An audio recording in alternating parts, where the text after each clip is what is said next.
Le 4 février dernier, la députée de Salaberry-sur-Roi, Claude de Bellefeuille, a déposé à la Chambre des communes à Ottawa son projet de loi Émilie sans façon afin de faire passer les prestations spéciales de l'assurance-emploi pour les travailleurs malades de 15 à 50 semaines. C'est sur la télé, s'est entretenu avec la députée pour faire suite à ce dossier. Le budget a été déposé il y a à peine quelques jours. Il y a ce sujet des prestations spéciales, donc, passeront de 15 à 26 semaines. Mais vous qualifiez ceci comme une fausse nouvelle. Pourquoi? D'ailleurs, je suis contente de faire cette entrevue-là pour le dire parce qu'on avait de grandes attentes pour le budget. On se disait, on était prête à laisser tomber mon projet de loi si le gouvernement se mettait à l'écoute de bien du monde, 600, quelques mille personnes qui ont signé une pétition pour demander le passage de 15 à 50 semaines. Il y a la Société canadienne du cancer, la Fondation du cancer aussi.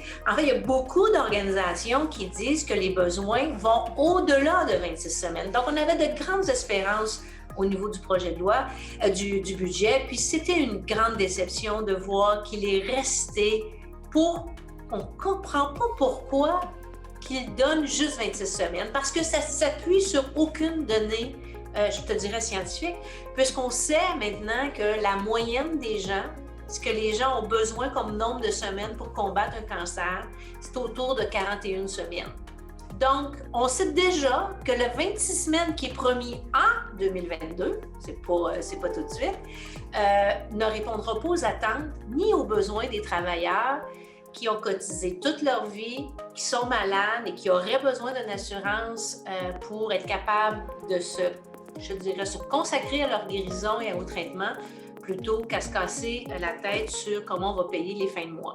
Donc, c'est totalement décevant, ce 26 semaines-là, parce qu'au moment où on se parle, il est déjà dépassé puisque la grande majorité des travailleurs ont besoin de plus.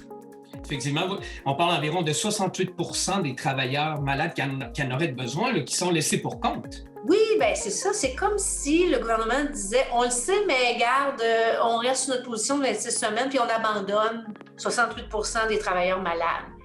Et souvent, on oublie qui sont ces travailleurs-là. De qui on parle-t-on?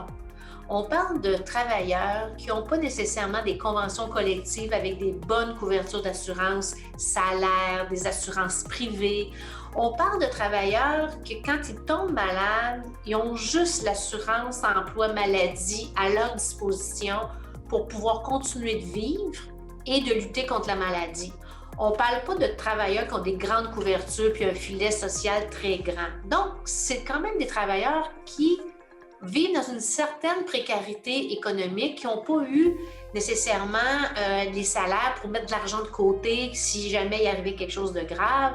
Donc, c'est ça qui est choquant. C'est ça qui est choquant puisque les témoignages et les données compilées par le directeur parlementaire du budget le disent. Les besoins sont minimum de 41 semaines et nous, on dit, ça, c'est des moyennes. Ça veut dire qu'il y a des travailleurs qui en ont besoin de moins, puis il y a des travailleurs qui en ont besoin de plus.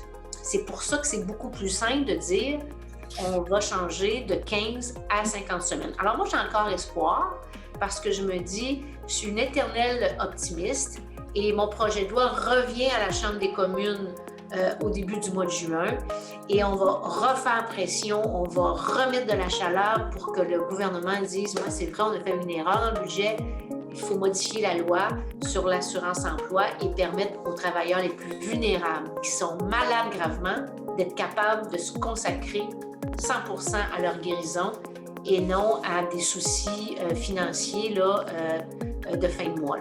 Puis vous savez, les gens de Salaberry-sur-Roi qui tombent malades, les travailleurs, parce que c'est des travailleurs qui ont cotisé, parce que c'est pas l'argent du gouvernement. La Caisse d'assurance-emploi, c'est cotisation des employeurs, la cotisation des employés qui forment une caisse d'assurance.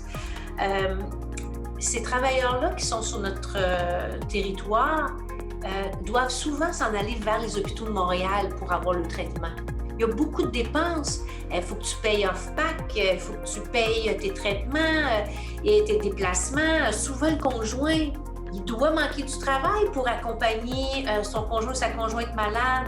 Donc, il y a beaucoup de dépenses déjà à assumer quand tu es malade puis tu vois des traitements, que c'est complètement incompréhensible que le gouvernement qui détient toutes ces données-là maintienne le cap à 26 semaines.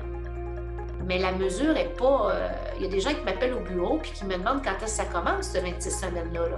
Les gens ne comprennent pas, c'est que même si c'est annoncé dans le budget, ça ne veut pas dire que demain matin, c'est changé. Il faut faire un projet de loi, il faut le modifier, il faut le débattre, il faut le voter.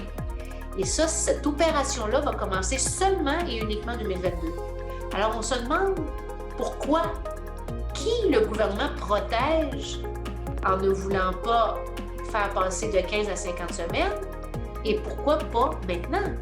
C'est la question qu'on va lui poser dès le début du mois de juin quand on va faire un débat à nouveau sur mon projet de loi.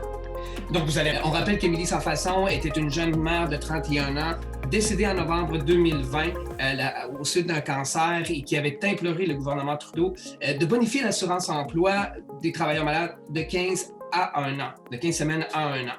On va être à l'affût alors, on va suivre le dossier de près. Ce dossier d'ailleurs, c'est C265 qui a été donc nommé à l'honneur d'Émilie Sans-Façon, donc humanisé, comme vous dites.